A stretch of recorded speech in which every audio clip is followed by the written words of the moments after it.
dei luoghi in cui mi sento più in contatto con la poesia sono gli orti.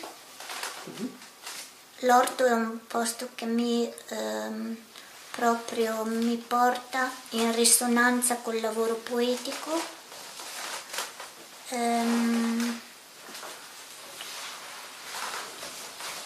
Certe botteghe, come per esempio quella del calzolaio, non si vedono più tanto, ma ce n'è ancora, il calzolaio, l'orologiaio, lo scalpellino.